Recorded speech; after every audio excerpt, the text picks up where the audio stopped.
Assalamualaikum warahmatullahi wabarakatuh. Berlayar perahu di pagi hari, singgah sebentar ke Pulau Pandan. Perkenalkan, nama saya Kianur Hafif Hanaki. Salam hangat untuk semua hadirin sekalian. Hadirin dan teman-teman sekalian, pernahkah kalian mendengar tentang kisah si Lancang? Nah, kali ini Kianur ingin bercerita salah satu cerita rakyat yang berasal dari Riau, yang ditulis oleh tim Erlangga for Kids Jakarta. Mau tahu kisahnya teman-teman?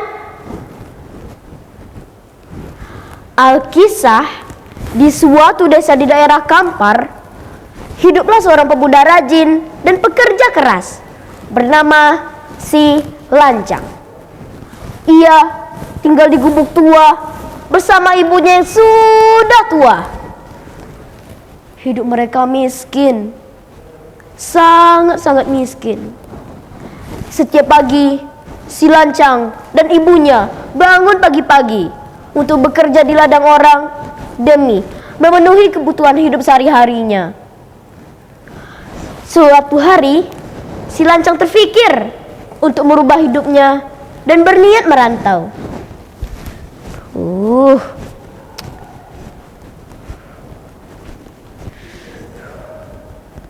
Aku harus melakukan sesuatu agar hidupku berubah dan tidak kekurangan lagi. Lalu, si Lancang menemui ibunya untuk meminta izin.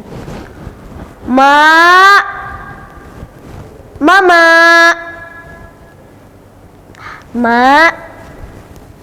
Mak, izinkanlah Lancang merantau ke negeri seberang supaya nasib kita berubah dan tidak susah seperti ini lagi. Nak, engkau adalah anakku satu-satunya. Jika engkau pergi, siapa yang akan menemani emak? Emak juga khawatir jika terjadi sesuatu padamu sedang sana nanti, nak. Emak tidak usah khawatir, ya. Lancang bisa menjaga diri dan bekerja yang rajin. Mak, kalau Lancang berhasil, Lancang tidak akan melupakan emak kok, dan selalu memberi kabar kepada emak. Ya, Mak? Begitulah ucapan si Lancang untuk membujuk dan menenangkan hati ibunya.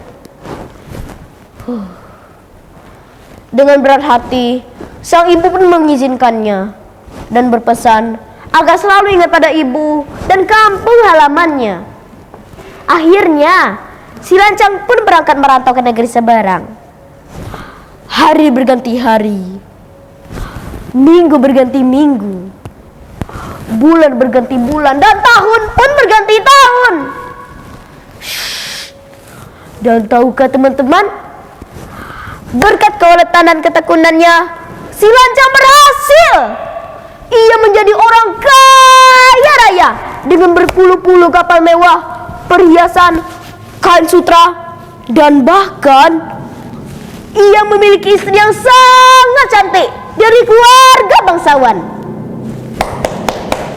Memang hebat dia si Lancang ini. Sementara sang ibu masih tinggal sendiri di Kampar, di gubuk tua, dalam keadaan sangat-sangat miskin.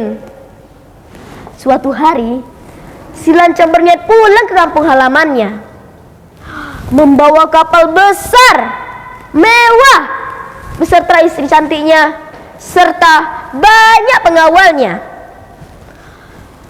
Kabar ini terdengar oleh ibunya yang sedang sakit.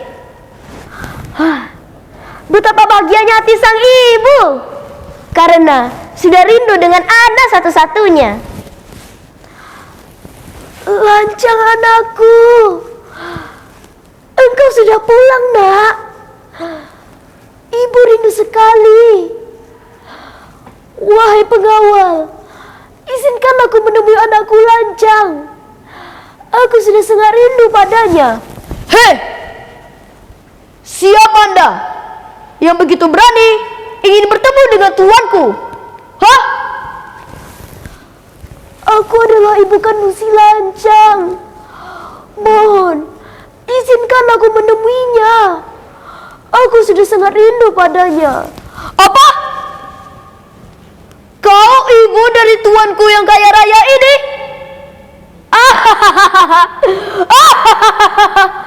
Jangan berbohong. Tuanku tidak akan sudi bertemu denganmu. Pergi kau dari sini. Walaupun diusir, Ibu Lancang tidak mau beranjak dari kapal. Ia memaksa ingin bertemu dengan anaknya Lancang. Situasi pun bertambah ramai dan menimbulkan keributan. Mendengar adanya kegaduhan, si Lancang beserta istri cantiknya berjalan ke atas geladak kapal. Betapa terkejutnya ia menyaksikan perempuan tua berpakaian compang-camping. Yang diusir itu ternyata ibunya sendiri. Melihat si Lancang datang, ibunya sangat-sangat gembira. Lancang anakku, ini ibu nak. Betapa rindunya ibu padamu anakku. Hei, dia bukan ibuku. Pengawal, bawa perempuan ini turun dari kapalku. Sang ibu kaget mendengar perkataan anaknya. Ibunya jatuh terduduk. Air matanya mengalir. Hatinya hancur. Ternyata anaknya sudah ingat lagi padanya. Sang ibu pun pulang ke rumah dalam keadaan sedih dan hancur. Di rumah, ia mengambil benda pusakanya berupa lesung kayu dan sebuah nyiru. Dengan bererai air mata, sang ibu pun memutar-mutar lesung dan mengibaskan nyiru-nyiru, lalu berdoa.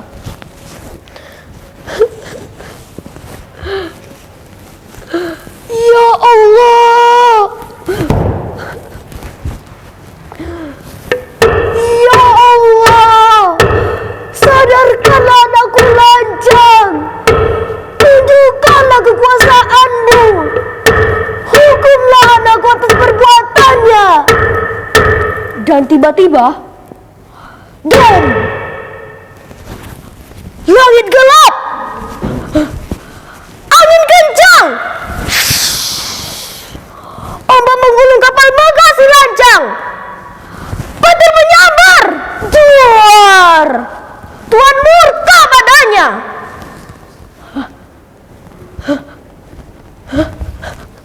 Ada apa ini?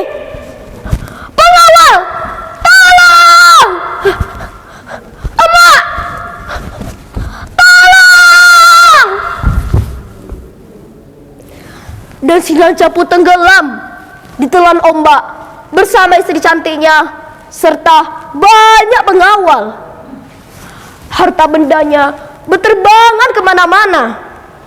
Kain sutranya melayang-layang jatuh ke suatu tempat yang dinamakan Negeri Lipat Kain di daerah Kampar Kiri.